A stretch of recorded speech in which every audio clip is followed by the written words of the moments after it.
We're black rebels, searching for freedom, trying to break these chains from my mind, trying to find the king that lies inside. Good. And we are officially rolling. So, Lieutenant Dan, this is our first real face-to-face conversation, right? It is. I didn't know you were real before this. right. It's just all on the Facebooks and on all the social media stuff. Yeah. So I say let's just kind of dig right in. Sounds good. From your perspective, Yeah. how do we get to where we should be in terms of how the police should be functioning? I have opinions, but you're obviously the expert. So, what kinds of fundamental things do you think can be done to make things better for everyone, right? Yeah. All right. First thing I think, and good morning. Good morning. Came in heavy. I'm coming right. Finish my coffee first. I got mine right here, my smoke mug. So first thing you got to do is identify who we're fighting, what we're fighting. You got to identify the problem, the issue, right? Mm-hmm. And the issue is not individual officers, right? Okay. So I wore that riot gear. I know what it feels like to have the helmet on. I know what it feels like to hold the baton. I know what it feels like to have people yelling and spitting at you, and the whole time you're thinking, I'm a good person, why are they yelling at you? It's not about them. And I know they're angry because that's where they're internalizing it. It's not about the individual officer. It's about the police culture. Mm-hmm. And when I say the law enforcement culture, it's not this spiritual mist that you can't touch or feel. No, the culture, law enforcement culture, is what's driving those knees to the necks. It's what's driving those bullets in the backs. It's what's driving white cops shooting and killing black people. It's what drives it. It's a culture that's, in a sort of a broader sense, it's a culture that's like a dangerous and toxic mix of intolerance, indifference, arrogance, and not a systemic racism. It's a systemic abuse of power, right? Cops are classist. The culture is classist. They see, hey, how are you? They see each other in ranking structure, right? So that's the foundation of it. This culture that doesn't understand the human condition. It's a culture that, so for instance, it starts with who we hire, right? It starts with we hire hard-charging type A's that are obedient and have a prevalence for violence. Hard-charging type A's who are obedient and have a prevalence for violence, right? Yeah. So what do? We take them, and for 6 months in Delaware, we train them how to take. We train them how to take property through search and seizures. We train them how to take liberties and freedoms through detentions and arrests. And we teach them and train them more than anything else how to take life. Right? So when they come, before they step foot out in this community or any community, they are machines that know how to take and kill. That's how it is. They're not bad people. No. We created it. This is exactly really fast because I want to let you just run. But the podcast that I did on Monday with Dan Crimmins. Your other white Dan friend. My other white Dan. I'm Dan. I'm second string Dan. Yeah, feels good. Yeah. But he literally, this is the timing of this conversation couldn't be perfect because his whole point with the Army was that he was trained to behave a certain way, and even though he never served as a police officer, he's like, it's the same thing, and you're echoing that, and it's kind of amazing to me that it's that tied in. But please continue. No, so he's right. So the military, and that's why I was talking about the culture. The beauty of the law enforcement culture and the military culture, like I was saying, it's not this voodoo thing that you can't touch. It's actually one of the cultures that you can change the easiest, and this is how. Because we are a paramilitary organization, it doesn't matter if 99% of your cops, right, you make some change, some real change. If you say, if all those cops are saying, oh, can you believe the chief wants to make us walk for half our shift? They mandate it, and they're like, F this, screw this, I'm not doing this, no way. Don't matter, they gotta do it. Right? Gotcha. So it doesn't matter what they feel personally, they're forced to do it. Now this is what happens, this is how you change the culture. And let's talk about this walking thing again, because I just brought it up. Okay, let's say you mandate half your shift must be on foot. Half their shift, they're mandated, they're required to be on foot. What will happen is they will start to see the benefits of it. Cops are visual learners. They're tactile learners. They have to see it. They need to feel it. So once they start walking, they're going to see, oh man, this is actually, maybe I'm safer out on foot than I am in my car. Why does my job feel a little bit easier? Why am I not fighting so much? And why am I just having conversations with people that are really interesting? Why am I having conversations? Why are they defending me now? Like if I come out on a complaint, it's not just screaming at me. What they'll start to see, and this is what cops need to see and feel, is the benefit of the change, right? They need to feel it and touch it. Once they see it, they will start walking. They will start doing those things. Walking is one of those things because they want to do it. And once they start doing those things because they want to do it, that's when the culture starts shifting, and then it filters through to down even to your crabby officers, because they're like, well, my job doesn't have to be that hard, and then it goes to another department, and it goes to another department. And the other beautiful thing about anytime you change a culture is you can never go back. Right. Once you change the culture is always changed. Doesn't mean it's always going to be perfect. You're always changing it. But the whole idea is and I'll give you one example of why police don't get it right now. And you only need one. So in the midst of not just a national, and this isn't a movement, this is an uprising, sure. Right? In the midst of not only a national uprising, but a global uprising. For sure. Police still, all they have done is dug their heels in and said, "Why are you coming after us?" You hear them. Why are you angry at us? You see them trying to continue to use force. They can't even take a moment and say, "Okay, maybe this isn't the one or two bad apples. If I hear that one more time, it's ridiculous." Do you think there'd be a global movement, a global uprising against this to change the culture of policing because there's one or two or three bad apples? No, it's because there is a collective, there is a unified movement, a diverse unified movement. This is just the black people coming back. Well, this is everyone going, hold on, something is wrong. This is wrong, and we refuse to move forward because it's wrong. And they, even in the midst of something I've never seen before in my life, all they do is they dig their heel in. The guy, the union president for Delaware, I forget what his name is, he goes, well, we're ready to, this is what he says, yes, we're ready to sit down and negotiate at the table, just depending if Kathy Jennings is an activist or whatever they say. Do you know how ridiculous it's so insulting, because dude, eat a bite of humble pie. It's nothing you did, FOP president. It's nothing the individual. What the world is saying is that this is wrong. They're saying that the law enforcement culture is corrupted. Not you're a corrupt person, not you're a bad person. The culture is corrupt. It's rotted.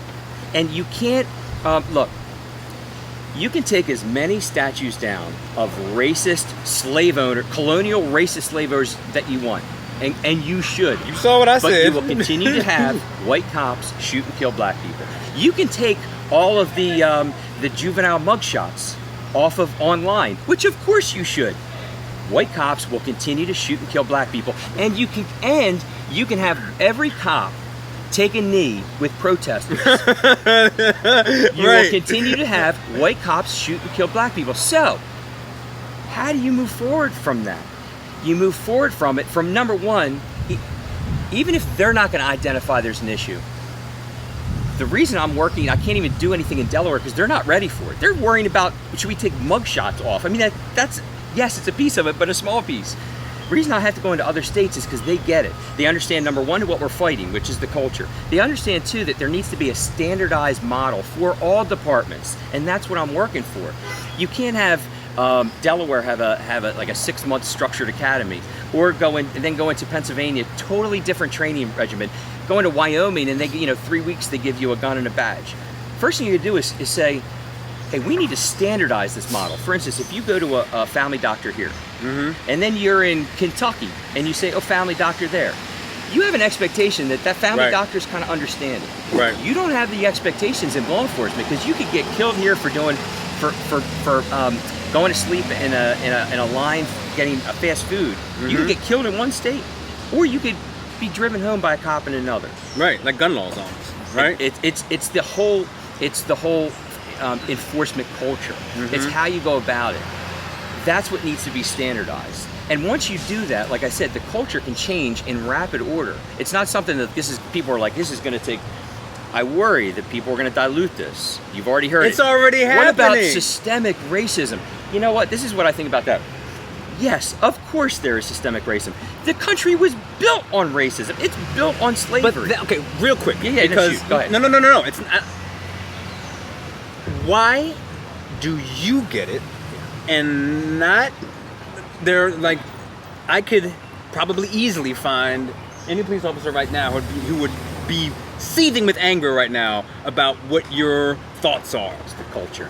But what do you see differently? Why do you get it and so many people don't? Because you do get it, and I mean, at least we completely agree. You know what I'm saying? So a part of the culture, and I'm going to keep bringing back. Like, are you naturally rebellious? Or? No. Now my wife thinks because if you name it for me, but no, it's not that. Okay. It's because I learned, and communities like this taught me, and it's important that we're sitting here and talking to here. I didn't want to be on Dover, you have a whole bunch of people banging fists and all that kind of stuff. Come in here as much as you want. You won't see them in here. Mm-hmm. It's important we come here because this is where the people are. This is where people live. So how did I get here? It's because I was willing to accept a few simple truths. One is that I'm imperfect. I don't know everything. I also understand that I'm willing to say, maybe I made a mistake. Mm. Maybe I was a part of the culture. You have to admit fault first. When did you have these realizations? I think it was a maturation period. My first experience was, I don't know if you remember some years back where there was an incident with a suicide by cop, and a gentleman wanted me to kill him.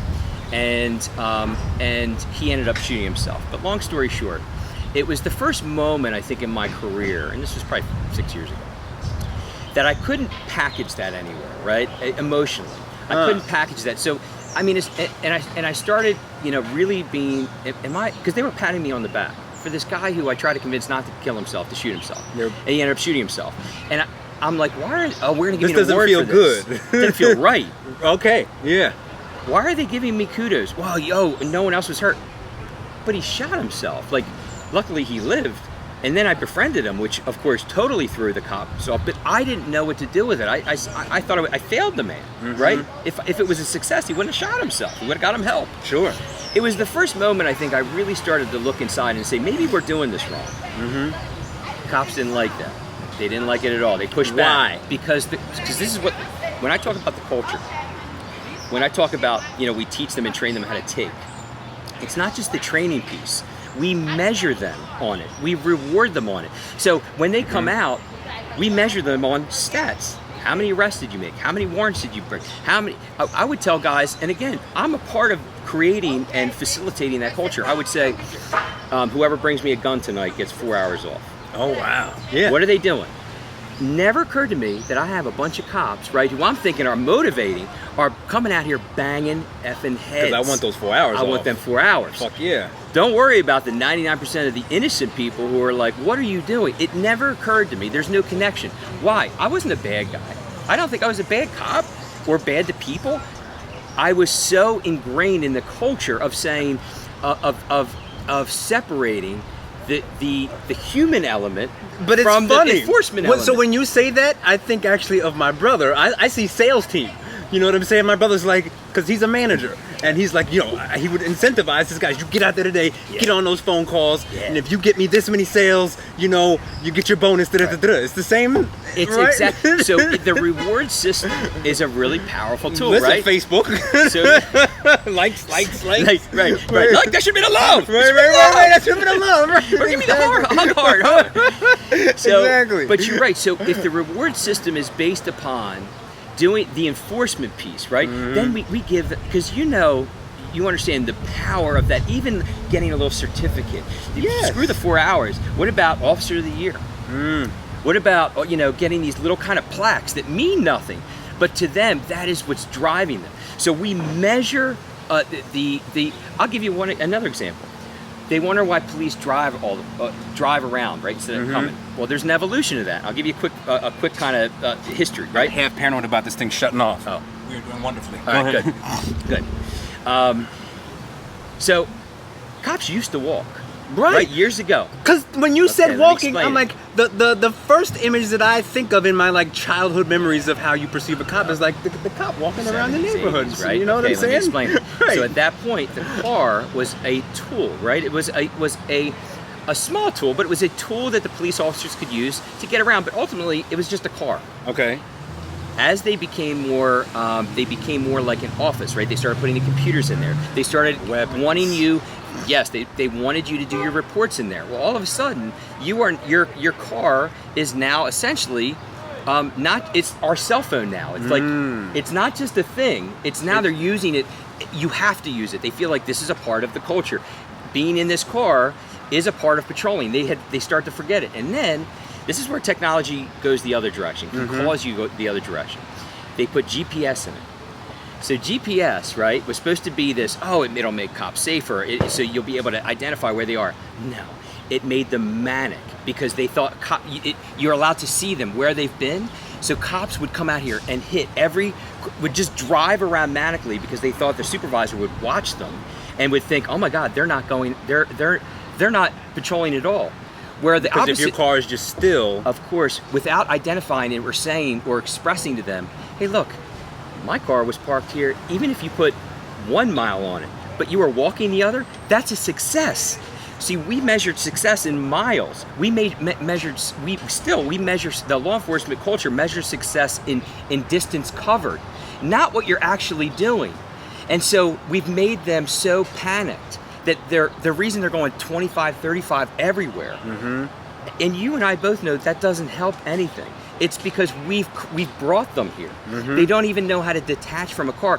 They see coming out of the car and parking that. Actually, before the GPS, we used to have to write down our mileage, our starting mileage and our ending mileage. That's so obnoxious. But that's where you start to say, It's annoying and it makes you manic, and that manic translates to everybody else. You also equate distance to good police work. So it's almost like the more miles you put on, does that mean I did more police work? No, of course not. If you put 1 mile in there, but you did walking, but there's never the balance. So what we've done is we've injected not only this like I said, who we hire and how we train, but we've injected technology in it that makes things worse, not better. Ultimately, this culture won't change. And that's why I go back to the whole statues. I go back to the taking of mugshots, because you're not addressing the primary issue, which is how this is looked. And I'll give you another example of the training. So for 6 months in Delaware, doesn't matter what department you're for, we put these guys like in a bunker. They are insulated and isolated, right? When I talk about they come back as machines, they don't know what the community is. We may run through it in the morning. We may have, God forbid, a 4-hour cultural diversity course, but they come out, they have no idea what this community is about. They don't know J Street. You know why? Because you have nothing to do with the academy. Right. Why isn't it open? It should be public. Right. Those police academies should, from day one, should be public for a couple reasons. There's nothing secret. That's a big change. There's what secret are we? We learn about the law. We learn about how to protect ourselves. We learn how to shoot. Why shouldn't the public be a part of that? For a couple reasons. They should know what their expectations are. Second, it would give an opportunity for the cops to meet some people who live here. How can you say, if you come in, you don't have to come in every day. You just pop in. Hey, Jay, come in. You sit there. You start to see what they see. They start saying, hey, Jay's been here twice, but I recognize him. So what happens? They start patrolling and they see you. Hey, Jay. That's how the connections start. Otherwise, when I say they come out as these machines, they really do. There is no connection to the people that live here. There's no understanding for the human condition. God forbid, there also should be some balance, right? So you're teaching them how to take, we're teaching them how to shoot, we're teaching them the law. I didn't know after 19 years when I started here, when the first person I came in contact with, I didn't really know how to help them. And again, I wasn't. What do you mean, help them? So we raise our hands, right? And we say we swear to protect and serve and help people, right? But I saw protect and serve the same way that most of law enforcement sees it. We'll protect and serve you if you're a victim, witness, or a suspect in a crime. We'll protect and serve you if we see a crime in progress, and then we'll act, right? We'll protect and serve you if you call 911, and then we'll do heroic things sometimes to see, right? That's where it stops. But no one told us that's where it stops. It's just where it stops, because shouldn't I also protect you from cold and from hunger and from homelessness and from joblessness and from addiction? And if I can't do those things right there and then, which often you can't, shouldn't I know where to take you for help? And I got here, I didn't know what the Porter State Service Center was, not because I'm a bad guy or didn't want to Right, help. but why would you know? Why wouldn't I know? Right. I knew how to shoot the hell out of people because that's what they trained me to do. Seriously, I knew the law. I knew what the internal policies were. I knew what procedures were. I knew how to reward my guys for doing a good job. I didn't know how to help. The woman who I had spoke to she says to me, a long story, but she says to me, and profound story, but she says to me, I'm done. Meaning she's just done. Like she didn't know what to do. Yeah. I couldn't arrest her. There was nothing to arrest her for. It wasn't a detox moment. Like I had no tools in my tool belt. My proverbial tool. I didn't know how to help. She needed housing. She needed addiction specialist. She needed food. I didn't even know how to get someone food. That's where the change is. And it took me 19 years. And again, I wasn't a perfect cop. I made mistakes. But after 19 years, I didn't know how to help people. That's the culture. The culture drove me to a place where my idea of help was so narrow that I forgot, hold on a second, help doesn't have parameters. So when people started saying, hey, we need a job, well, you know what, I don't know how to get you a job, but let's figure it out. But isn't that so?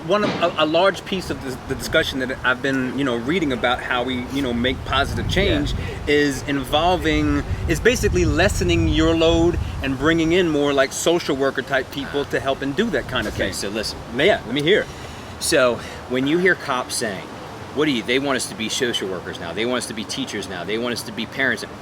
That's a cop out. That's the culture. Oh, yeah, I caught that. These are bad puns. No, that was great, actually. So it really is.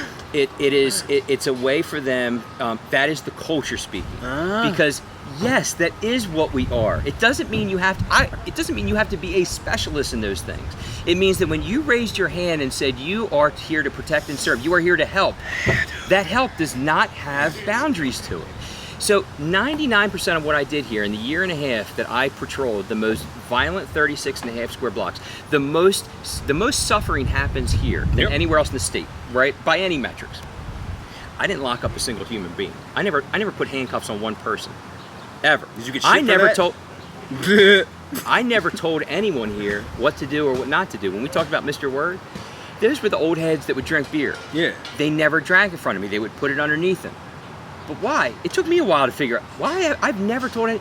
It's the power of human respect. It's because even though I didn't do the traditional law enforcement, I understood human respect, and it's a powerful tool. Meaning that what made you not go traditional style once you got here? Because I knew that what we had done up to this point didn't work. Right? I knew coming into this community that they've had West Center City initiatives. I've read them since the 50s. Why would I come in here and do the same thing, follow the same narrative? The definition of insanity. Right. Bang heads. And you know what? The chief, the mayor, they wouldn't have cared if I did. Banged heads, hit doors, cleared corners. It didn't work. So how did... We've had black mayors who supported that shit. You know that. Of course, harder. The hardcore, it's the like, jump outs, all of that. You know why? Because they don't understand it either. So that's one of my big questions that I'd like to figure out, because if we can figure out how you saw the light, that's how we can get more motherfuckers to see the light. I shut up. I shut up. Now I know I'm talking here, but I shut up. No, talk. If you would have, because I didn't come here with an agenda. Because look, if you would have said, like I was telling you earlier, hey, you come in here and fix the gun problem, the opioid problem, the blight, the homelessness, I would have been like, I'm out. What do you want me to do? I'm out. Right. But I didn't, because I knew that was ridiculous. But what I came here as a guest, right? I knew that. I also came here with a tremendous amount of... the fact that you thought guests when a lot of other people would come in like I'm Ivan the Terrible and they come here to occupy. Right. I don't know if I shared this with you, but cops in the city, they don't even call this by the police district. This is the 16th police district, where this is West Center City, or the West Side, or the Cut, or the Valley. From day one that I started this job, they called it the shithole. Right? And that's They've already identified this place. Doesn't matter the people, what's happened here, the shithole. Now, I'll take you to 1968, right? right here where we're sitting, Yep. this is where the riot started. Almost on the East Coast, not just in Delaware. Yeah, my this dad is where was- it started. My dad. These were the first people that stood up and said, we will no longer be ignored because we're human. They simply said we exist. So they were the first to step forward, and they were also the first to shed blood. Yep.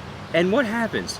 50 years later, Well, number one, the first thing that happens is the longest occupation by the National Guard. And here we still are. So, here we still are. Right. And to me, I knew walking into this place, I didn't know what this was going to turn into. If I told you I would, I'd be lying. I mean, I didn't know what was Who going to would? happen, right? It was this goofy, like I said, I was this 6-foot white Jew, you know, walking around this historically black neighborhood that should hate me.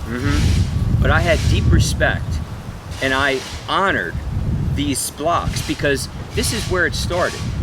Visually, it looks, oh my God, this is the worst of, you think this is everything wrong with the neighborhood. But I knew the importance of it to the people. So I had some basic. But what I was talking about shutting up is because if the first block I walked to is right down there, 4th and Monroe, because in my head, that was everything wrong, right? Yep. Now, people, of course, immediately were coming up to me. What are you doing here? 'Cause anytime they see it, they call it a white shirt. Anytime they see a white shirt, Of course. it means someone's dead. Lieutenants just don't walk around here. Oh, you were. Yeah, I'm not even Yeah, I perceiving. was a white shirt. Right. Yeah, that's what I'm saying. I wasn't just white. I was glowing white.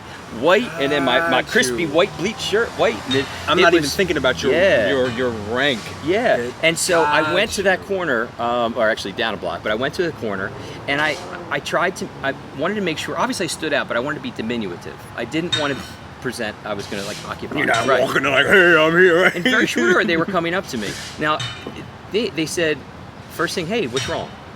Now, in any other... Why do the white shirts come around when someone has died? Why, That's what we do. Just When standard we lose procedure? lieutenants, like so I commanded 40 some officers and 4 sergeants. Mm-hmm. Most of what I did was either in administrative work or a major incident. I'd come out and manage the scene, and then I'd have to call the captain and inspector in chief. That's what we did. Okay. They never just saw cops, especially my rank, would walk around, and I knew that, right? And I really was exceptionally white, and it was the side. I mean, there's no way I could not stand out. But they came up to me in the very first, hey, what's wrong? Now, I didn't say what I was thinking. What's wrong? What's Right, wrong? Right. This is wrong. But I didn't. Right. I said, you know, I'm just here. I was assigned in the neighborhood. I'm just trying to, you know, I'm hopefully can help in some way. It was something basic like that. And they walk back and they come back out, and so nothing's wrong, nothing's happening. And in very short order, they kind of ushered me into the 400 block of Monroe Street. It's a powerful story for another time, but it's a powerful story. And ultimately what I did that in the course of that one day, because I spent the entire first day in the 400 block of Monroe, is I essentially boarded up an already boarded up house. Now there's a lot to it.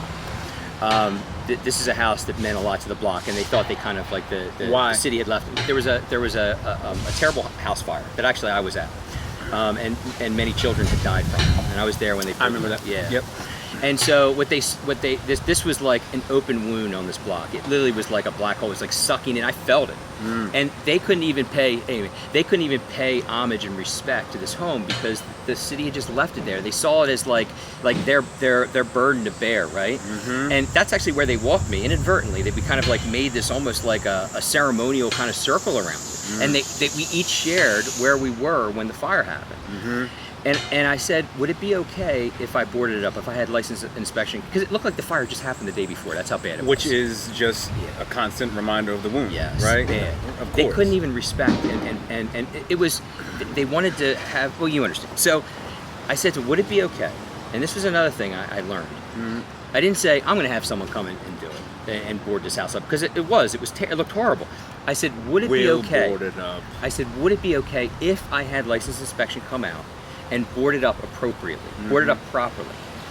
And they said yes. Now, at the end of that day, all I did was that. I reboarded up a house that was boarded up. But the level of human respect, of understanding that I got in just doing that resonated from every day afterwards. It was powerful. They still talk about it, right? Because did I have any stats to show my supervisors? No. What did you do? Nothing. Just a essentially. basic act of humanity.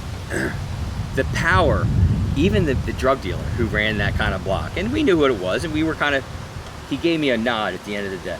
Now I knew what that meant. That means you did it. We're okay. Yeah. And drug dealers, on a side note, drug dealers actually are leaders. They just don't know how to use their leadership. Oh, I think so I work with the YAP program, and I'm not going to put anybody's business out there, but one of the guys who is now a regional director, he was deep in it from the gang culture up in New Jersey, and you're right. These guys are all misguided leaders who needed to have it directed in the right place. I think anyone understands that who's really in it. Yeah, and the thing about being in neighborhoods like this, and I think that a part of the dynamic between law enforcement and police is because we judge the hell out of people. Mm-hmm. And we judge them because we see respect as power. Mm-hmm. We get the badge and the gun, and we can't distinguish because no one teaches us. What am I feeling from day one? Is this pride I'm feeling, or is this power I'm feeling? Mm-hmm. And because all we do is that's we push. a tough line. But we push the power side. Right. This is what to take. Remember, it all goes back to how we're teaching them. Mm-hmm. So we never are able to explain to them, express to them, teach them. It's okay to feel pride, but if you feel any different when you put that uniform on, then you take it off, something's wrong, and identify what that is. So police see that badge and that uniform as power, as control. Mm-hmm. It's the power comes from the human respect, comes from meeting people at this level, at their level. Because it doesn't matter, and this is where I lost a lot of cops, I would say. Doesn't matter if, hey, how are you? Doesn't matter if the person you are come in contact with is overdosed, is homeless, is jobless, just pissed himself. You had to arrest. Their value as a human being is no different than ours. It is unequivocally equal. And that's where police, the law enforcement culture, gets it totally wrong, because how we are teaching and training.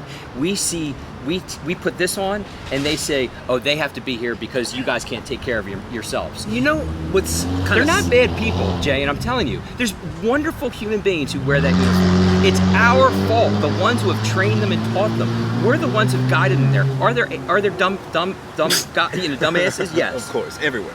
This is not a global movement because a couple bad apples. But you know what's sad about that? And I don't obviously know any stats about this, but I assume that a very large percentage of people who go into law enforcement go into it with that feeling of, I just want to be the good cop who saves people and is kind of a superhero, and I do serve and protect. Right. And then you go into it with that perspective, and then very soon thereafter you're turned into some kind of what you're explaining. You know why now. And that's sad. Very sad. Yeah. But you can change it. Right. That's the beauty of it. Right. This isn't something, and that's why we were talking about how do you change this, and then we were also talking about people are trying to dilute this. And they're saying, oh, but there's larger issues. There's issues, as far as, don't focus on the issue. Yes, there are larger issues. We can all agree. But we have the global movement that's happening here is because of the police culture and reform. Don't lose sight of that. Don't lose sight of that because you're fighting on taking the mugshots off of the internet for juveniles. We can change it. It just needs to be, and you're not going to get the law enforcement culture to accept, right, what's wrong. But you can force them to change. And there's only two people. I don't mean to cut you off, but there's only two people in every city that can change it. Right. There's a literal handful of people that can change this nationally. It's police chiefs and the mayors that hire them. What about the DA? They don't set the police policy. Chiefs Right. and the mayors that hire them. If you have a police chief that says, hey, we are going to totally change the dynamic, right? Now we got some background. Now we got right. Now we feel like we're actually in the city, this right? This is good. This is good. Now I'm going to start rolling down. If you get that change at top, it doesn't matter. If 100% of your cops don't like where you're going with it, don't matter. Right. They're forced to do it. And I don't even have to say what your hope is that it changes. I'm telling you, the culture will change because they will see the benefit of it. They need to be able to inject it. So because I said they're visual learners, as I am, I'm a classic visual learner and tactile learner. They need to say, when I step foot out in patrol, what does it look like to me? How do I'm driving, what do I do now to inject this? They need to see it, right? Once they do, they'll realize, oh man, this is pretty cool. This is much easier than I thought. This is making my job easier. I'm doing less reports. I had less arrests. That's the thought. That's everything you're saying to me right now. It's like it, and it seems like it would make the job easier. Yeah, it like does. it would actually be a more enjoyable job and kind of what you thought you were walking into in the first place. But that's the culture that's Right. driving the entire law enforcement community to defend itself right now. Right. Stop picking on us. No one's picking on you. There are amazing human beings who've done amazing work, but for instance, like them coming after my daughters for saying stuff on social media. That you should see the text messages I've gotten. The messages, did I care about the white victims that I investigated Which is more a than dumb black? thing. Of course, it's Like, ridiculous. What do you That's they're hurt, right? They're hurting, but it's the culture that's driving it. But They can't. it's like you're the big guy with the gun. How are you hurting? You're supposed to be the tough guy. You should be able to eat insults more than anybody. because no one showed them anything else. But it's like, And if you say that, like hey, you're the tough guy. You're supposed to be the tough guy. You can't be upset. by law, they're supposed to have thicker skin, You're right? supposed to be the guy who's like. What they don't want to do is admit fault. It's the culture. So if the culture said, allow, even this friend who reached out to me about when they brought up this white victim and they named her in particular, it was a brutal crime. To question whether I cared her because I had a sign that said Black Lives Matter. Are you insane? It's a Because I went fundamental to a- misunderstanding of that phrase, but that's it's a whole beyond thing. that. Yeah. Because then they're saying white people matter. Okay. Duh. Yeah. Yep. Yeah. Cops matter. Absolutely. Yes. Agreed. Clearly. But I'm just happen to be here because my black friends need support, and I see it as wrong, right? I'm not even telling you. I'm literally with my daughters holding a sign, and you saw the pushback. Yeah. And these were cops who That's- know me. I've never done them wrong, but that's a culture where you can't even. You can't be a cop right now, and not that you have, because you can't really speak out publicly because that's a part of the paramilitary thing.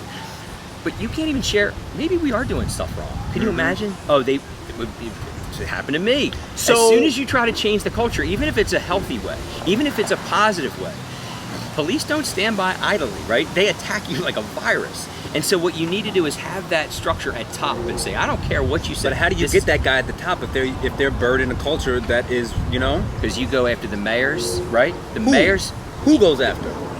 the We community. need you to go after because you're the only one who can really speak from that perspective and But you know what understand it. happens? Because It's- I could say some of these things and feel like I'm right, but I haven't been there, done that, and it's just my No, opinion. but listen, no, we do it together. Sure. That's Sure. how it works. Right. And not just us. The Right. community does it Of together. course. We push the agenda. So if it just comes from you, oh, you're just crazy, Jay Street. You're just some with ding dong musician who Right, right. does perverted videos sometimes. But yeah. They are, right, they are right, funny. You know what I'm saying? they are funny. I refuse to look at you without socks. Right. No, but that's what it is. They look at me, they said, oh, he's just a jaded, retired, angry police officer. But no, it's us. It's the community. It's white people. It's black people. It's Muslims. It's business owners. We come and say, no, it's not just the ding dong or the crazy, retired white Jew. Right. It's the collective saying you must change. They have to change. Chiefs, police chiefs across this country, for the most part, are the quintessential Of course. takers, right? Of course. They're the ones They're the pushing best at it. And then you hear their response to this. Well, can I bring one more story up? And I'm sorry, I don't want to. Dude, we got all day. I told you, I've never had a short story in my life. Let's party. When I went to this rally, it just kind of spurred a memory. Which one? The Where? one that started down at the riverfront at the Harry one that went Tubman. to- yeah. Went Mhm. right the Kobe's last one. one. Kobe's Yep. right. So I had talked to Kobe leading up to it, and he wanted to know my opinions about where it should be, and I thought what he wanted to do and what he would accomplish, that being at Tubman Garrett Park was a great idea. Parking, all of those things. For me, the white guy, I'm thinking, yes, it's perfect. So I get there with my girls, and it was kind of like I felt like there was a lot of people, but it felt comfortable. The woman my friend, his brilliant friend, and I mean brilliant friend, who has been outspoken on this. She and I were speaking, and her parents were there as well. And she said, who chose this location? And I said, oh, well, I didn't choose it, but I helped him, he had a couple locations, and I thought this was good. But the whole time she's looking at the bridges. Remember, they had lifted the bridges. And they said, well, what about the bridges? I said, well, that wasn't a part of it. And of course, they closed off Deltec parking, so it's effed up, man, whatever they did. There was a pause there, because you know why? As a white guy, I didn't even realize she felt trapped. They trapped her. And as a white, even a person who was there to support, never even occurred to me that by lifting those bridges, by surrounding this area with cops, with horses, with the National Guard on standby, they felt trapped. My heart dropped. I had never felt that my heart dropped in a situation where, like, it occurred to me, oh my God. So I felt protective. I'm like, I had in my attempt to thinking in a white person's perspective, this is good. We have plenty of room. It's spacious. They felt trapped. That's where it goes back to shutting up and listening. Mm-hmm. Stop talking about it. Stop having the white officials come in and bang in their hands. Listen to what's happening, because white officials came up to me, high ones. Mm-hmm. I won't name them, but they came up. I can't believe they lifted they raised the bridges. It was a tactical. That was say something about it. Talk out about it. Right. Speak out about it. Right. And what happened? Nothing. Mm-hmm. I left that whole experience incredibly proud I was there, incredibly proud of my daughters for standing up, but I left hurt because they trapped them in there. I couldn't even get one of my daughter's friends back to her car. My dad couldn't get in. Yeah, back He to was her like, car. I'm stuck. They forced you out of the city to come back because I was just simply trying to get another, 19-year-old girl back to her car. They did the same thing in Philly. My buddy Dan, who I said was from the Army, I did the last podcast with him on Monday. He explained the exact same thing with the protests. Basically, they had in Philly, I think when you go, is it 640, 646, 676, whatever, 95, that overpass there, they purposefully corralled everybody into an area that was down low where they could be up high, and they basically tear gassed them as a fuck you, and they had it all set up, and it's like they were viewed as the enemy, of course, and it's like, and what they saw themselves as the soldiers, right? And it's they like, didn't how even do see you them. get there? They don't. The culture. You know now. Right. You know now. The culture and conditioning, which is a common theme that I'm putting together over this week, and it's kind of scary. And there's a simplicity to it. Right. This isn't like a complex issue. Right. It's really not. Right. What becomes complex to have a standardized model nationally? But they exist. But matter of fact, when I stepped in this thing from Pennsylvania, all of a sudden the stuff that I'm talking about here, everyone's like, I'm talking to congressmen, I'm talking to, because they're like, we had never heard this before. So it does make sense. Maybe not in Delaware, because Delaware don't want to hear. Still going? All right, we're good. So yeah, I don't know exactly what got missed. I'm glad I keep checking that. But like, what kind of fundamental things do you think we can do to make these cultural changes that we talked about? Yeah. First is we identify, right, collectively the problem, which is the culture. Mm-hmm. By doing that, we stop diluting the issue. And I'm telling you, that's a big problem. Well, we're going to talk. The next thing you're going to hear is, well, how do we address poverty? Come on. Right. Easy does it. Right. We have an issue. This movement is about police reform and police change. Focus in, people. Yes. Focus in. Yes. Yes, there are larger issues, but focus in on the issue. How do we do that? We collectively go to our mayors. They are the ones that dictate it. Sure. And the police chiefs, these are the ones that dictate it and say, we want you to not just come to our civic association meetings, we want you to walk, not in a rally, walk with us in our communities. We will share what's happening with you. What you try to do is you change their culture in their mind, the police chief's mind, to show them what the change that you're asking about. Otherwise, all they do is they go to the civic meeting and then they come back and they insulate themselves again. So you try to break them of it. So for the people listening, to ask your chief, ask your mayor, come walk with me, not as a tour. You don't want it big, because then groups themselves can insulate themselves. Bring them into your community. Just walk with them one-on-one. No, this isn't a camera opportunity. Just bring them out. Make them come out of their comfort zone. That's how you start to show them. It'll start to break them in terms of, not in a bad way. It takes them out of the political piece. It takes them out of their uniform piece. Tell the chief to come not in uniform. See if he does that. Yeah. Bring your family. How crazy is that? Right? These are things that never been done before. Bring your wife. We'd love to meet your wife. Especially the mayor. Change it. Yeah. Change it. So you take them out and you put them in a place that's going to be uncomfortable. When people talk about, we're going to have this uncomfortable conversation. Yeah, of course. You bring them out of their comfort zone. Literally. And you don't set it up. I didn't set up coming here to talk to my friends here. you don't set up the experience. You Right. let the experience. Like 6 o'clock here, we're going Right. to meet with so and so and arrange it. No, That's just politics. Just right. fucking walk. Right. Just walk. Just and then we're after lunch, just go talk to somebody. 'Cause you know what happens? Because you're a politician, fucker. You like to talk to people. Go fucking talk to somebody. But go ahead. Because you know what happens? You get the chief out. He sets it up. You'll see a cop parked on that corner. You see a cop Right, parked in this right, corner. right, All of a right. sudden, you're like, You oh, got my where, back? where is everybody? No. You hear what I'm saying? Totally. It's not the uncomfortable conversations. It's the uncomfortable experiences you want to have. Right. Do you think me walking down looking like I do at 1, 2 in the morning with a white shirt down Monroe Street, do you think I wasn't a little scared of like, hey, you know, I could get shot, and it's a violent place. But sometimes you just got to do it. You got to. It takes courage to Not do just that, but number one, it's a natural fear. It's a fair fear. Of course. Anyone, you know, it's a totally reasonable fear. If you know Yes. that a whole bunch of guns are going off and people are getting shot, Yeah, you it's a probably violent- shouldn't have. yeah. Like, that's not good, you know? But at the same time, you signed up to be a fucking police officer, so you're expected to be brave, and that's not to say you shouldn't be scared, but if you aren't going to do it, Who then is? who the fuck is? Right. And what you do is you let those experiences happen. So there's the simplicity, the beautiful simplicity to this is, yes, there are complex issues about race and complex issues about poverty, and I understand it. But the simplicity of this, it's so easy to get through and to work through because you just do it. You stop standing at your podiums. Stop taking pictures on Market Street. Stop standing in front of Dover, banging your hands. Either get in your office and draft some goddamn legislation, or come out to the community and let them be a part of the conversation. And that's kind of so. Okay, just one suggestion is Yes. ban chokeholds. That's not going to do shit. No. Do you know right? they're already banned here? Yes. Right? So no, that's why. Like I see that coming up, and I'm like, I Yeah. swear to God, they were already banned in New Yes, York, they and were. Eric Garner still got choked the fuck out. Of and that course. guy still got off. Of course. Like it doesn't fucking matter, Of course. right? Okay, so like, take that off the list. Right. And seeing the redacted policy in Wilmington, nothing's changed. Nothing's changed. Okay, nothing's changed. So what is it a specific policy or a law, or it's just grassroots? Like we're digging this whole fucking thing up. Don't even try to add new rules and laws.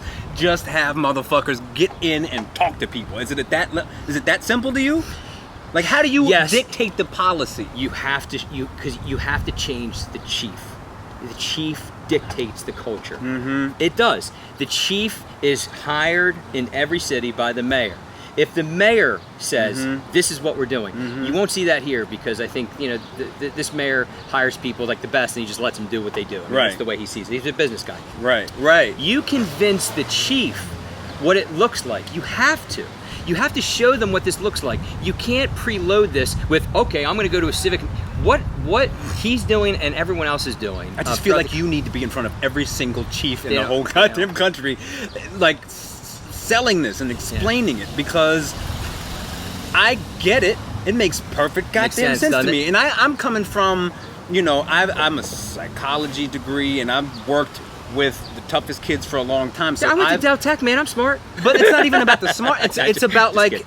it's about like I understand the soft approach, because even as me, like working in social work for a long time, my first, you know, when I was 25, I ran an alternative school, and the first couple of years, I was like too hard-headed. You know what I'm saying? Like if a kid, especially I was young at that time, you know what I'm saying? If a kid wanted to get up in my face, well, this is where I'm going to. Yeah. And it's like, that was the worst thing to do. It can't be like, I'm gonna show you, like I'll fuck you up.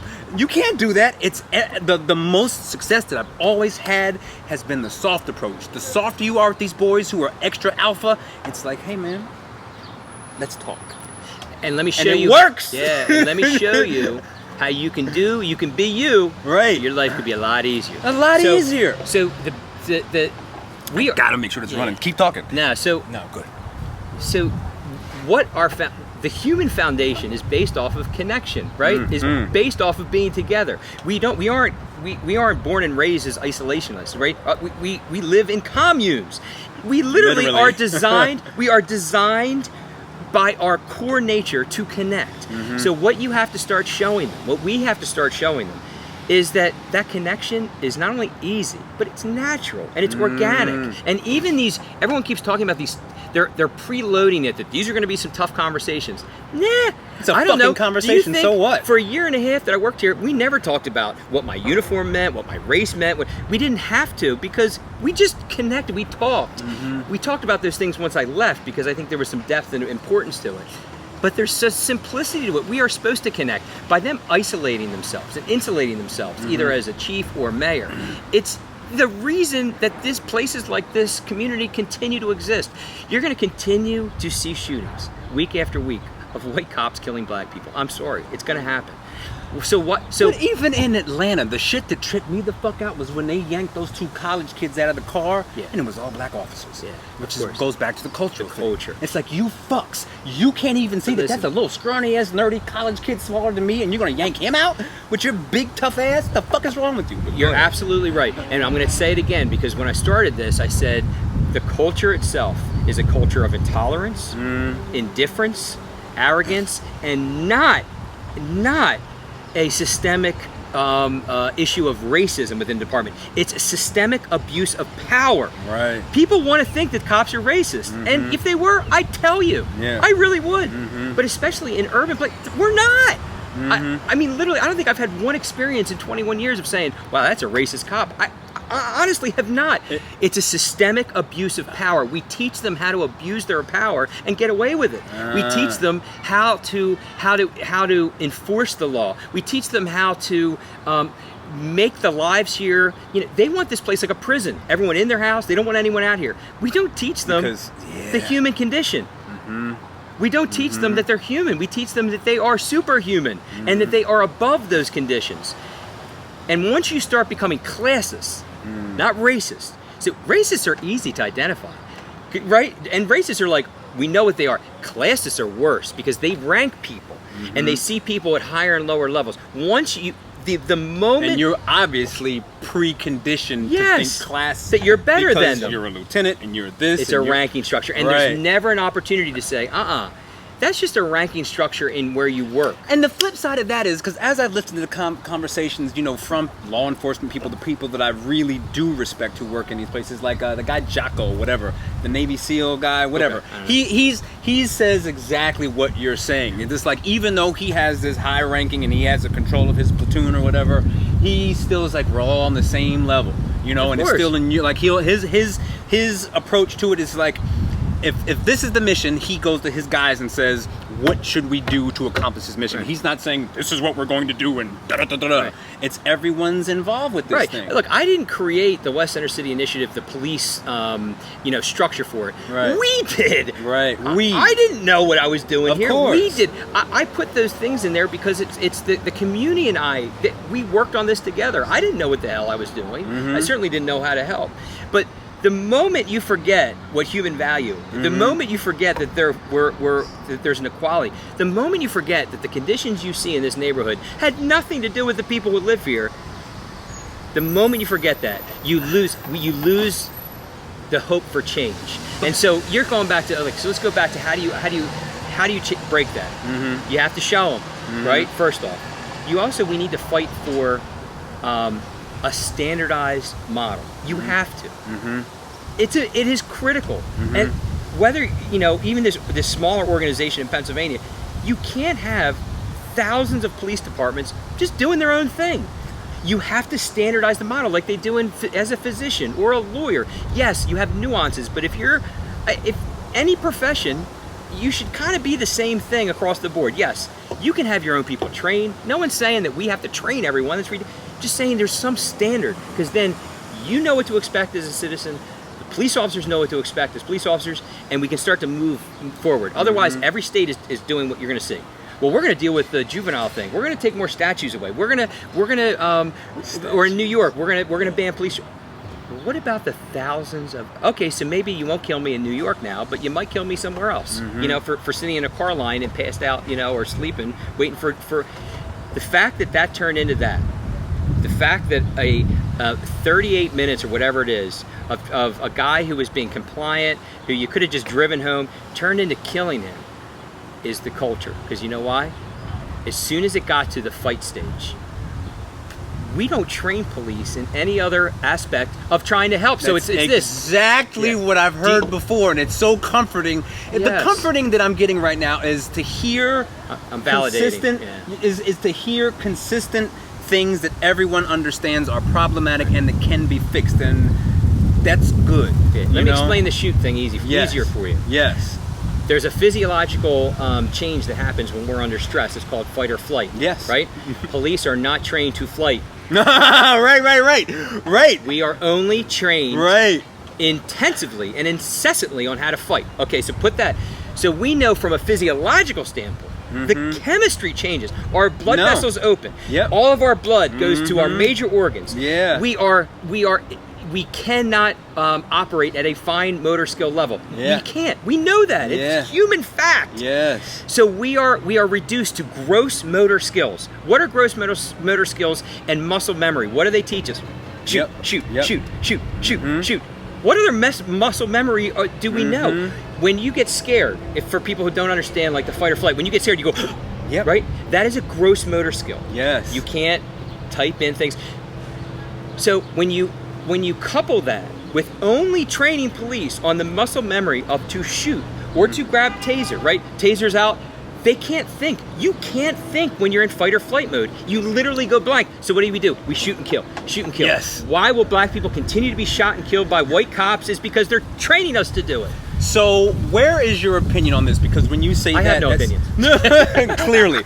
So one point that I've heard, number one, is that there needs to be more training on force that isn't lethal. Yes. So like a jujitsu, or like from my end, I don't know exactly what that would be, but like when you say fight or flight, I know that specifically because of the Muay Thai like training that I do, because the first time that I sparred someone, you go to fight or flight and your response is like, oh fucking, you don't have a trained response.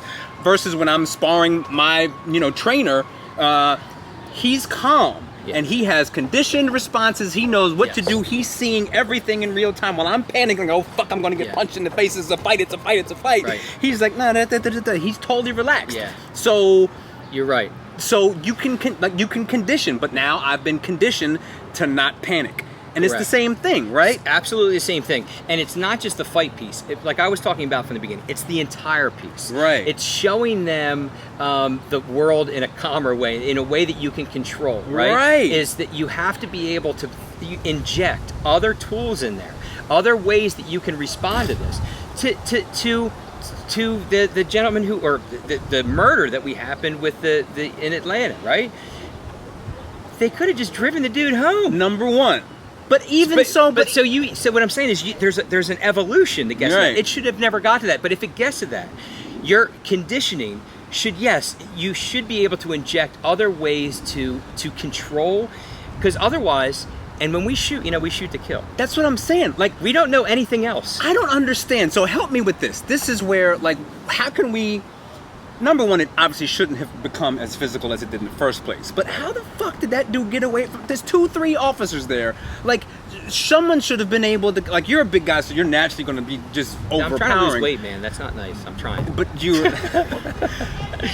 how much training do you have for non-lethal force that isn't... like, if we just get in a scuffle where you can quickly subdue me without having to... Like, how did he get away? Yeah. Like, I know that if... Like, that's why I said jujitsu. I don't know if that's exactly right for what you guys do, but like I know that if that one dude who has like a purple belt in jiu-jitsu would have been like bop bop bop bop, so this is we're locked up. The issue with when you're talking about more technical fighting is that it's something that you have to train on consistently. Is it feasible that they're going to have that much training to make sure it's... For me, could it be part of like... For me, I think it's almost like when you paint. Prep work is much more important, right? Sure. I think that the lead up to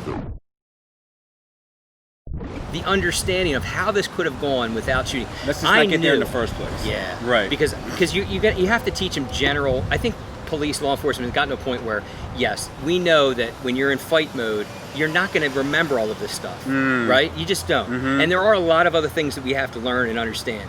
So is it feasible? I'm not sure. getting there is what's critical. So for instance, like I'm working with this organization who they use VR, which is really cool, like these real-time VR things. Like I was blown away. Wow. So what I suggested as a part of it, because all of these were high stress, and it reminded me that every scenario that police put in, whether it's a fight scenario or shoot scenario, it's either shoot or no shoot, and it's high stress. Right. So you either get yelled at for not shooting, yelled at for shooting. And I said, you need to inject at least 50% of these scenarios that are just positive interactions. And they're like, well, what do you mean? Don't put them where they know they're going to have to kill somebody in the scenario or tackle someone in the scenario. Make it. How much time do you guys spend like just talking about how to de-escalate? There are de-escalation, but what I'm saying is they're all high-stress scenarios. What you want to inject, and that's a part of this culture. The vast majority of our interactions aren't high stress. Can be positive. Right. Why don't we encourage that positivity? Why don't we show them what it looks like? We don't even teach them, even in the VR, and they didn't see it like this, but I said, how about you just have a woman that comes up and says, hey, you guys want some water? And then they're ready, like, is she gonna pull out a machete or just go like, here's the water. That's how you start to change and then have them hug you, because you can and then hug them at the end. Yes. Because that's what I saw here. Yes. Was like, oh, you mean it's not like shoot. It's not shoot or no shoot. Right. It's not fight or no fight. It's interacting with human beings. So that's how you begin to change the culture. You start to say, oh, you mean I can come out here and have positive interactions, and it's not going to turn into this death end? Now, the one scenario was a white couple, was a domestic, and a guy had his shirt off. And a white guy with his shirt off and a domestic, I may have to shoot. I may have to shoot. I was ready to shoot his ass. Right. But I was saying the same thing. Hey, man, what's going on? It was really cool. But it occurred to me that they're stressful. I mean, they have the headphones, so you really feel like you're in it. It's crazy cool. I said, you need to now inject some positive ones, because that's what I experienced here. Hey, Lieutenant Dan, you need some water? Or, hey, this is my daughter. Just make it like starts to oh, you mean not everything I get into is like a fight or no fight or shoot or no fight. That's how you change the culture. And it's beautiful and it's simple. And it's safer costs no and money. easier for everybody. It costs no money. People are like, budget it. What do you mean it costs no money to connect with people? We're designed to do that. So we got to get you in front of everybody. I don't know if Delaware wants to do it. Why honestly, do you think we don't? It's why such do you an think? easy. I'm going to throw it around one more time. the only thing that I could. Now you know why. Say. I mean, you go through the different ideas of why. But you know what? There are so. It's not like it's a profitable thing. No. I'm still getting money from mom and dad. Yeah, I agree with you. And like, I know that even if we're just talking legislatively, that like there are Democrats in office who are resistant to any legislative changes, and I maybe they just don't fucking get it. Like, why are you digging your heels in? So there's the culture of digging your heels in, but it's like, at a certain point, don't you just like, this is reasonable and it could work, and why not try something else? Especially because what you're saying isn't like punitive. It's nothing. It's not taking away something. You know, you could still have all your guns and feel comfortable with your AR in your trunk and all that kind of shit. But like, I just need you to like spend 50% of your, time working, walking and talking. Like, that's not a difficult. Like you're saying, it's not a difficult or expensive thing. So I don't know. They know I'm available. Right. I've offered. Right. And they know, like even we've never met like this before. There's no strings attached. Right. I don't make money off of right. this. But I think this is like, I don't do a lot of things well, but I have some value to the conversation, right? Yeah. I mean, I understand how petty people can be. And, okay. So you got it. So you understand that. I can't push this narrative. Right. Why did I go to another state? Do you think I want to be speaking to legislators in another state, congressmen for other states? How did that happen? Like, what's the connection? They saw a video of me when I was walking around, a YouTube video, just by chance. A few months after I retired, a friend of mine was actually doing he's doing a piece on Jeremy McDowell. Yeah. And he came out to talk to me, and what he captured was, we talked about some of the shooting piece, but he just captured me walking around the neighborhood, and he. I think as a gift, kind of like a retirement gift, and just to say thank you, he put together like a little a video of just that experience, and really it was really just for me and my kids, so they could see what I did, right? Right. And so I posted on Facebook, and that got picked up by this organization. Someone found it, sent it to them, and they were like, "Oh my God!" They had already created this standardized model for police.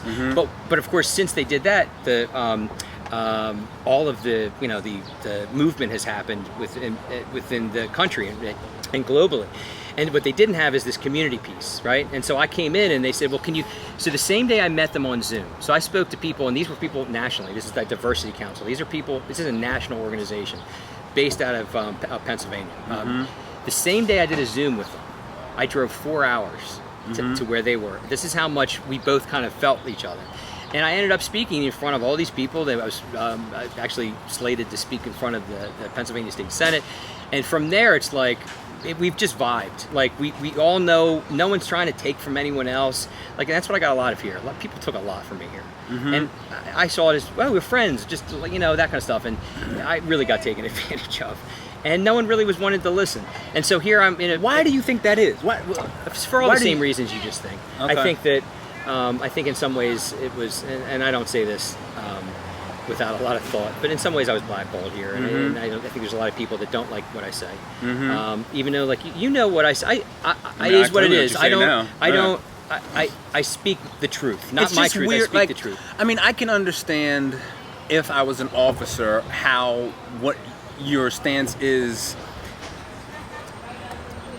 Can you though? I don't really come after police. Well, that's right? It's like, you're not coming after police, but you're not individual, but you're saying that the culture is wrong. Yeah.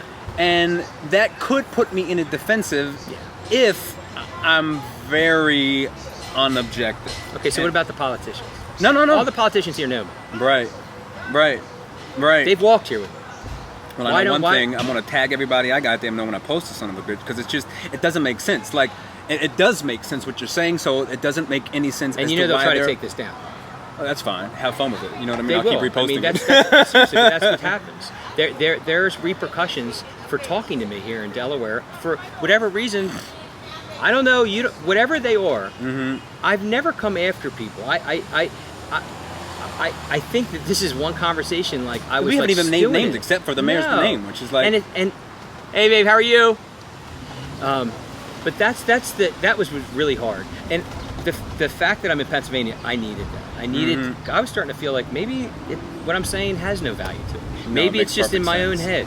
And then I go and I speak in front of these people who are U.S. Congress men, and I'm thinking, and they're like, "Oh my God, we've never heard this." And I said, "I've been talking about this since I retired. You know that." It's been silence. I've gotten silence here in Delaware, and that was really, I'd be lying if I say it wasn't hurtful. Because there's no strings attached to it. I'm not going. People are like, well, you're going to run for something. I hate politics. And if you did, so what? But even with that, it's like, yeah, it's bold. I have like value to the conversation. Literally, I don't do many things well in life. This is my wheelhouse. Right. And we can make it better. So why haven't they reached out? Why does no one seem to like? Dude, I know everyone. I mean, and I don't say that. This isn't like I've really developed these nice relationships with people. Been silence here, and I sat in that, and everyone's like, well, why aren't you going to make some comment or statement? And that's when we went to the rally, and then people were sharing. If you look at my timeline, what was so healing to me, where people were sharing their memories, their feelings about me. It wasn't my time to speak. It was my time to just be there and let other people share. And people were like, we need police like Dan, or we need this experience. Dude, I haven't worked. I've been retired for almost 2 years. I didn't incite that or encourage that, but all of a sudden people are sharing that. It was incredibly healing. Because remember, I was sitting in silence, and I didn't know how to share all of that hurt and the pain. So I ended up 4 hours sharing this in Pennsylvania in front of all you. It was a moment I'd been waiting for. Talk about that validation of feeling like, well, maybe what I'm saying, it was healing. It was healing. And as a matter of fact, I'm going back on Monday into Tuesday to talk to more people, because it's like, this does have value. Maybe we need to change it elsewhere and come back to Delaware. I'm not sure. I mean, but like you said, you ask, I'm here. I've never said no to any of these. Tomorrow, my friend Pastor Nate, hey, can you talk? My congregation. I've never said no to any of this. You saw I didn't even curse. I'm very respectful of that. I am, because that's how they shut me down the first time. Because I had a lot of anger and frustration when I talked to Ivan, and it was because I was hurt. I didn't know how to frame it. I know how to talk about it now, and end up in a place of feeling like, hey, I know how to move forward from this. If it's not going to be in Delaware, like I wish it was, I'm going to have to come back. Everything you're saying makes perfect sense, and it's a direct reflection of stuff that I've heard from other people. It makes sense. Where were you born? In Wilmington? Or? So I was born outside of Philadelphia. Okay, cool. So I came here. Yeah. Go. Yeah. So yeah, the quick version is, I was born and raised outside of Philadelphia. Where? My What mom, part of Havertown. Yeah. My mom worked in Center City, Philadelphia, and was taught at Thomas Jefferson, and she was a nurse / doctor over at CHOP at the Children's Hospital. Yeah, that's right. And Yep. so My cousin works there. So I was a sophomore in high school there at Haverford, and then she got University of Delaware came and like headhunters, and they said, hey, we want to start our nursing program. Okay. And so my mom said, hey, you can stay here with my dad and his husband. I was raised by two queens and a Jew, if you didn't You're know. serious? Yeah. That's incredible. Yeah. So hold on. I mean, we can talk about this for 2 hours. So wait. Yeah. What? We're the same age. How old are we? 40. I'm 45. So you are 2 years older than me, and for that to be the case during that time is way That's different. a whole other conversation. Remember that Ryan White era? Yeah. Talk about white knuckle secret. When? Yeah. So We might what wanna high hold school off. did you go to? So I went to Haverford, and then when we came here, I graduated from Concord. You graduated from Concord? Yeah, I've been here ever since. I love Delaware. It's the moment I stepped foot in Delaware, I didn't know a single person here. I was a junior in high school and stayed here ever since. How much were people aware of your personal life at that none. point? None. Did you consciously hide it? Oh yeah. Oh Wow. yeah. Because in the 80s, you didn't. If No. the word gay would just, oh my God, it would Yes. destroy you. And this really is for another conversation. Yeah. We can. A part of my maturation period in policing, right, was really coming to an acceptance and understanding. But I'll say this about my dad and his husband. Yeah. Still married. We've been married over 30 years. That's fucking crazy. I base my yes, it's also why my therapist loves me. I'll never leave that man. Yeah. But I base my relationship with my wife, which is over 20 years, off of their relationship, which is over 30. That's beautiful. It is one of the most beautiful things I've ever seen. And ballsy. And rebellious. They're OGs. But I never pushed that. Even when I started talking about it later in my career, especially, it was funny when I first. I'll just say this story. From real quick. Yeah. From your grandfather? You said great grandfather. From your great grandfather, who was. It's like everyone that I'm talking to and having these conversations with. There's somebody older who was also rebellious and bold in their own way. It trickles down. You know what I'm saying? Like your great grandfather, your dad. This is not coincidental. Like you see things differently and clearly, and it makes a difference. Yeah, you know? neither tried to change the culture, right? My great grandfather, being an immigrant, he just knew what it felt like to be poor. On which side? So he was my mother's grandfather, right? That's So convoluted as fuck. So they lived at 4th and Walnut. My grandfather was born above their store at 4th and Walnut. Wow. It's called Bob's. I'll show you a picture. Bob's Men's Shop. Okay. He wasn't rebellious. He just knew what loss was, because he lost his whole family in the pogroms, not the Nazi. The pogroms happened before the Nazis came in, the Germans came in. So his whole family was killed. He was here alone. He came as a teenager, sold socks on Market Street. And he ended up working. So he didn't, what the gentleman was talking to you about, he didn't give the community here, black people here, clothes on credit, because he thought this was kind of a stance against white racism, even though he was super white as a Russian, right? He did it because he knows what it feels like to be poor. That's the thing. He knows what it feels like to be alone. He knows what it feels like not to have money. He didn't do it to change the culture. My dad didn't become gay because he wanted to make some statement. He was gay, right? He was in the 40s and 50s where they literally isolated them and they sent them to mental hospitals. They gave them lobotomies back then. Do you understand? They gave gay people lobotomies because they thought something was wrong with them. I didn't know they gave them. Yes. So they went underground. Oh. So my dad didn't, and my dad, just so you know, he's not the masculine gay.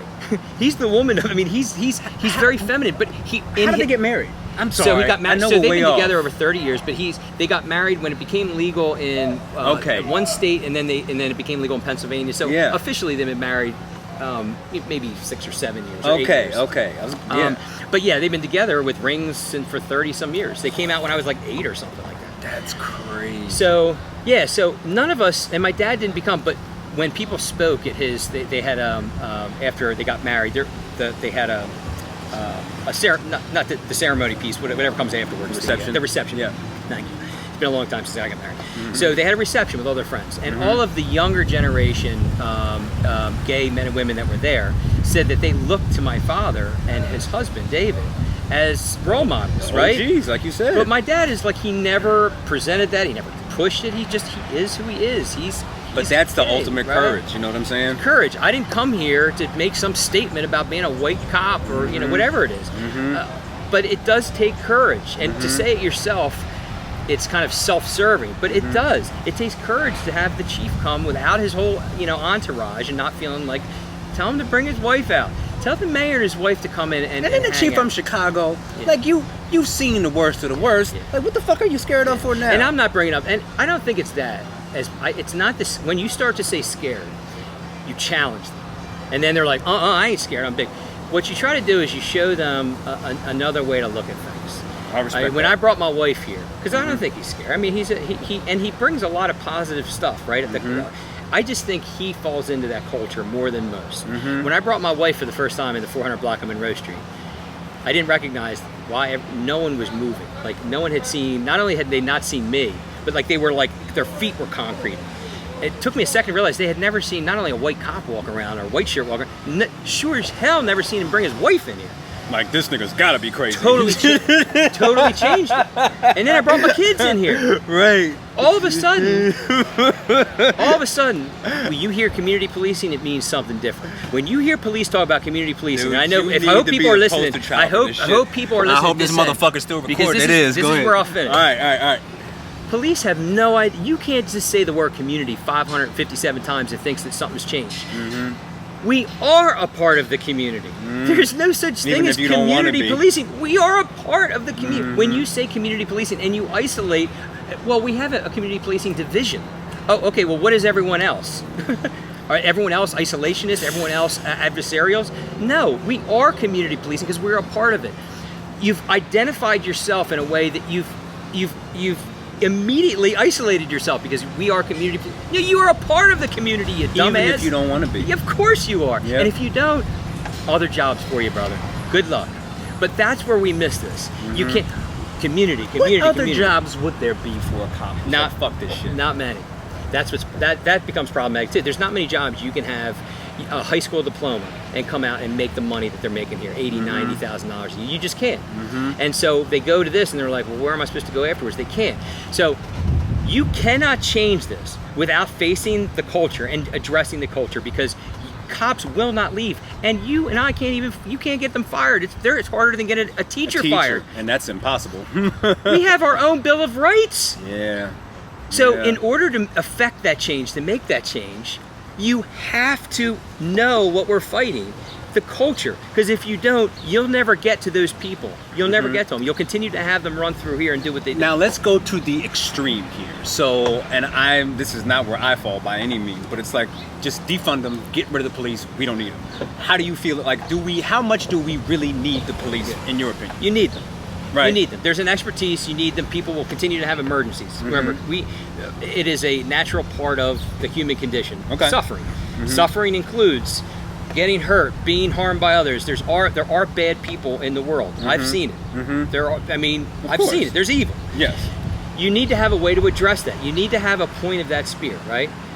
But the defund police, I don't know if the word or the title itself It's is misrepresented. It's a little bit. Yeah. But I agree with it in this element. You can't just keep funding, injecting tremendous amount of money into law enforcement and public safety when it does not work. And everyone knows money speaks.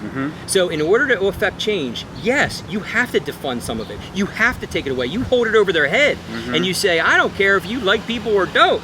I don't care if you... One of the things I'm telling you in this city alone, you mandate half your shift will be on foot. I don't care. Don't care if it's raining. Don't care if it's cold. Don't care if it's 150 degrees. Park the damn car and walk. But you're a tough guy, bro. And if you don't, we will withhold this grant from you. We will withhold money from you. That's how you affect change. Now, what about, I'm just throwing different things out there. One of the thoughts that I had was, and I guess you already said that a lot of the things that, remember when I said that, you guys don't have to be social workers, but you were like, no, actually we should be social No, workers. it's a part of the job, right? Right, Yeah, it's not a separate job. It's a part of the job. But what if you let go of a certain amount of officers, but increase the standards and say you know, you guys need to be better at this, that, and the other. I don't know what that would look like, and we pay you more. I think an easier way to do it Okay. is change the culture. Just change the culture. It really is. Yeah. If after changing the culture is not that hard. Yeah. It's not that dramatic. Right. If you tried to change the culture in music, if you tried to change the culture in something else, yes, that could be difficult. Changing the But culture because there's in law such a chain enforcement, of command. yes, Right. doesn't matter if they don't want to, they have to do it. It's a pretty brilliant thought, dude. I'm not even going to front. And what you do is once you get to a point where you're like, okay, well, the numbers are going down, maybe, and you're going to have a natural attrition, right? Police, maybe we don't need to hire as many people. When you start saying we're going to cut police, you immediately will have an adversarial response. Right. What you say is, no, we're going to be supportive. You know what? You're going to walk with a social worker. How about that? Like in your time. And you don't even have to figure it out. We're gonna make, I'm a yap worker. Right. I know all the bad kids. We're gonna make you don't even have to make the connection. We're going to make a connection for you. So during that half the time that you're mandated to walk, we're going to have a social worker with you. That's it. Just hang. Hey, and if you guys want to eat lunch, go up to Porter. We're going to have some lunch for you. You make it as non-threatening, right, as you can, because cops tend to be that whole machismo thing. Another reason that man got shot, and people will continue to get shot by white cops, is because if you don't shoot, you have lost everything, reputation included, which is a powerful motivator. You mean you let that guy get away from you? When I first came on, if you didn't beat a guy, if you got in a fight with a guy and you didn't beat him worse than he beat you, you're done, dude. Your reputation, you're a pussy. You're a bitch, and you're dangerous for me to be around. You're a bitch. No one wants to ride with you. Right. That's the culture. Again, knowing how I was raised, I'm not a bad person, but I got to the point where I couldn't distinguish what help meant. I couldn't distinguish what I should be doing here until I got here, and this community showed me that. They really opened my eyes to something that I should. And there is a simplicity in that. The question is that you keep asking very wisely. Why aren't they doing it? They have everything I created, I gave to them. Why aren't they doing it? Why aren't they coming here? Why aren't they having these discussions? Why are they having meetings, and put the pandemic aside, because you can do things safely now. Why aren't they walking through talking to the community? Yeah. Put me out of it. I've gotten over it. Okay, it's silence here. Okay, why aren't they talking to you? You're outspoken. Why aren't they talking to Joey Harrison up north? Why aren't they talking to the unofficial leaders of this community? I mean, honestly, if I really start to sit down and think about it, I don't think it's a problem they really want to solve. You got it. Yeah. Because what happens then? Well, you can't get all this cheap real estate. But they put themselves at risk. Right. That too. I didn't want to say it, but you got there. And now you can imagine me sitting at home like, why are these things? Why was I treated like that? Why? What did I do? Yeah, there's always that. It's hurtful. It's that. But then you get over it. The system is working just fine. It's not broken. It's working just fine. You know why? Because their paychecks keep coming in. Mine don't. Yeah. They keep getting reelected. Their base is happy. But what happens to everyone out here? What happens to it? Yeah, why isn't this park? Why isn't this park being used anymore? Why are people? Why did this place used to be? Literally, I was here every day. Why isn't this fixed up like we talked about it being fixed up literally when we started West Center City? Why does this look like this? Why is this? Why? No. And you and I both. Nobody gives a fuck. That's the bottom line, and it's just an easier way. Because they can't see how it benefits them. Right. They can't see how it benefits them. So what you do. And but the thing is, like for the mayor, he don't give a fuck either way. It doesn't affect him. It really doesn't have to affect him at all. But I'm going to tell you, the mayor's not a bad guy. That's not what I'm saying. No, but I'm saying like he could easily just. It doesn't have to affect him. He has a business mind. Yeah. And I can't begrudge him for that because I don't. I'm right. So the guy thinks in the world, not in terms of racism, because he's not a racist. I would tell you if I felt any of that. Yep. He spoke about me. The only award or plaque I got was the not West Center City, but Quaker Hill Village Association gave me this beautiful award, right? Nice. And honored me. And the mayor spoke about me. And he spoke about what I did here with great honesty and genuineness. And I was still hurt. That was a period of time I was still hurting from all of this. So he knows, and I feel it, he knows what can be done, but his mind doesn't think like that. It just doesn't. And I'm not going to be angry at him because it doesn't. But you have to acknowledge that some change has to happen, right? And you and I and we have to, we have to show him what that change looks like. And you got to take him out of it. Take him out of that comfort zone. You can't just say, we're going to have difficult conversations, and I stand here with my Black Caucus. Come on now. They should have had that right the hell here. Yep. No one's in... Did you see any residents there in Dover standing there? And I know them. And I know why they're all kind of like trying to come together. But do that here in the communities. That's what changes the narrative. Yeah. That's how you change the culture. Yep. You know what was really cool to me? Dude, this is like a mini-series. This is going to be like a freaking 9-part Dude, mini-series. you're an interesting guy and you have a lot to say. You know what I'm saying? Yeah, sorry if we kept everyone too long. But no, I think everything has been extremely valuable. And I'm going to make sure that I tag people who could get something from this, who are in kind of, real positions of potential power change. But like, when the most recent riots were going on... Keep your expectations low. You're right. One of the silver linings that I saw then, because it was like on one hand, you saw all these young kids just going crazy and, tearing shit up just because they fucking could and they felt like it. Yep. And I remember my wife was saying, this is a place where like, I would expect to see some of our leadership out there saying, hey, what the fuck, go inside. And then, and I'm gonna actually stop here because it's kind of my petty point. Fuck that. Yeah. At the end of the day, you know who I saw out here doing exactly what I thought should have been done? I saw, number one, Eugene Young. Yeah, good guy. Was out here taking kids. Like, come on, get inside. Yeah. Where are you going?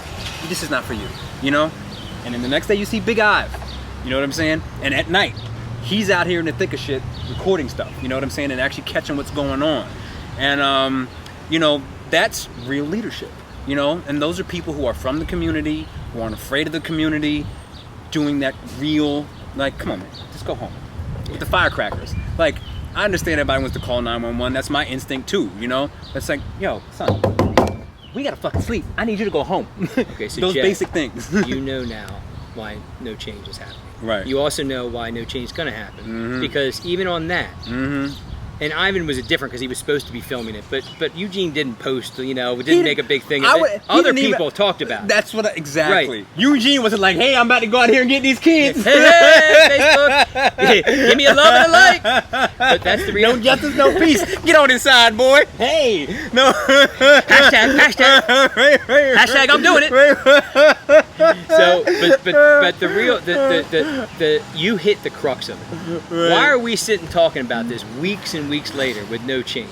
Why are we talking about it? That we're talking about it like nothing, because nothing has happened since. Right. Because why are the answers why? right here on the table? Why? And why is the legislator, why are the legislators in Dover about to go on vacation for the rest of the year without passing any fucking thing? Keep asking why. Yeah. Yep. And be prepared for the answer. Why was I left alone out here? Why does no one want to hear it?